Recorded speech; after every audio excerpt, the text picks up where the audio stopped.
Gente, eu estou aqui em Vila Velha, no Espírito Santo, passando para trazer mais uma palavra ao seu coração. No livro de Tiago, no capítulo 4 e no versículo 7, a Bíblia diz: sujeitai-vos, portanto, a Deus, mas resisti ao diabo, e ele fugirá de vós. Muitas vezes, de forma equivocada, achamos que Tiago está falando de duas coisas diferentes, que sujeitar-se a Deus seria uma e resistir ao diabo seria outra. Mas, na verdade, eu quero te dizer que essas duas coisas se misturam. Para que a gente possa resistir ao diabo, a gente precisa se sujeitar a Deus. Porque só pode expressar autoridade quem está debaixo de autoridade. Foi o que aquele centurião romano disse para Jesus: sou um homem sujeito à autoridade e também tenho homens debaixo da minha autoridade. Na cadeia de comando militar, por exemplo, o sargento só tem voz sobre o cabo e o soldado quando ele está debaixo do comando de um tenente, de um major, porque se ele quebrar a cadeia de comando, ele perde a sua capacidade de expressar a autoridade. Resistir ao diabo é uma ordem que foi dada a cada um de nós, os cristãos, mas ela está condicionada a uma atitude de submissão a Deus. Fique comigo.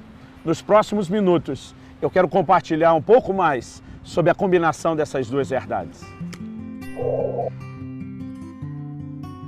Em Romanos 15:4, a Bíblia diz que tudo quanto foi escrito para nosso ensino foi escrito.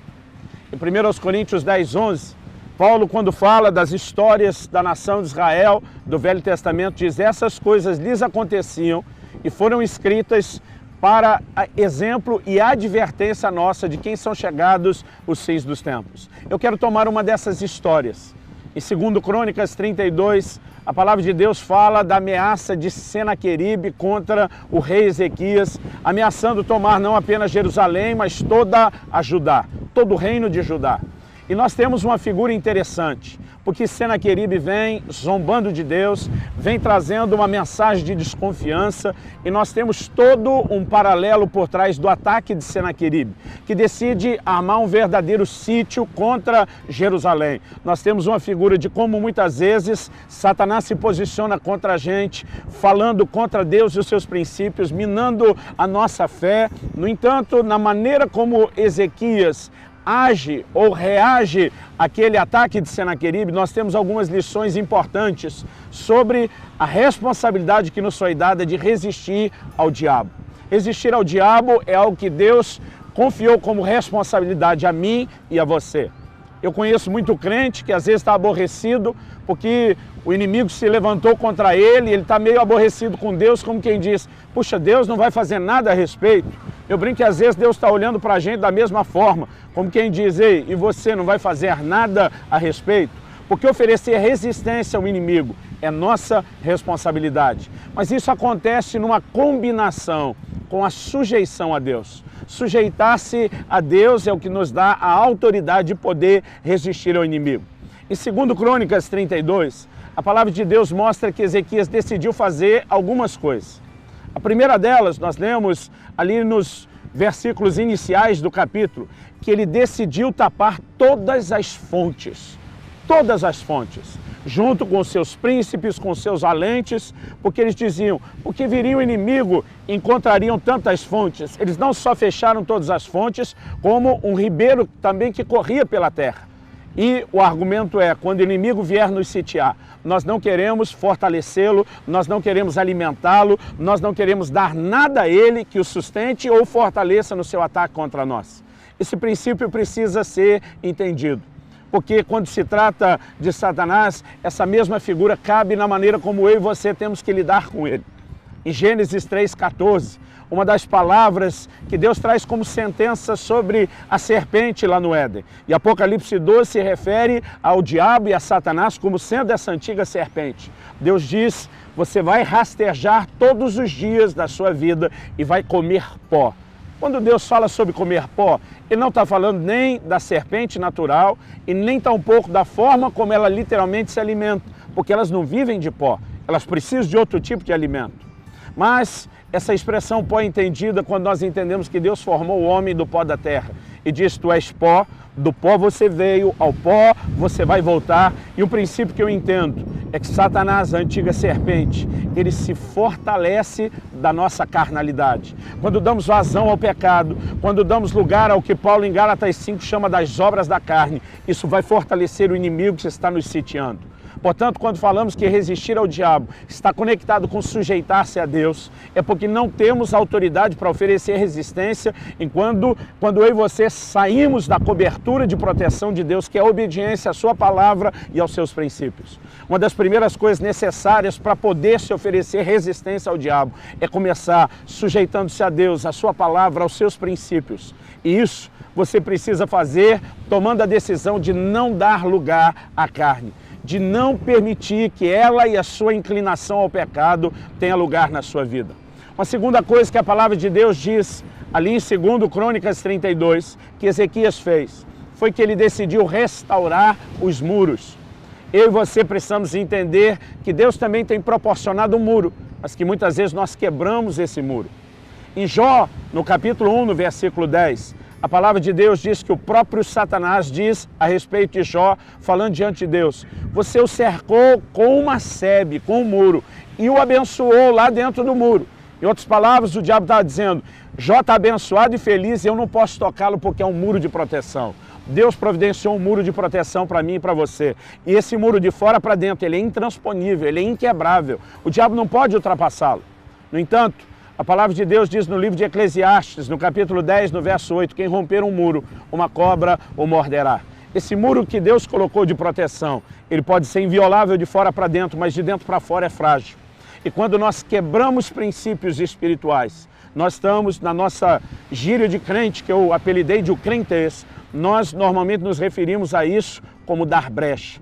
Quando rompemos o muro, estamos dando brecha. E uma cobra vai entrar, vai poder nos tocar, porque o diabo trabalha em cima dessa legalidade. Restaurar os muros significa interromper essa legalidade, é um ato que se segue o tapar as fontes. No entanto, a Bíblia diz que Ezequias também levantou torres em cima dos muros. E as torres, elas tinham um único propósito, era para a vigilância.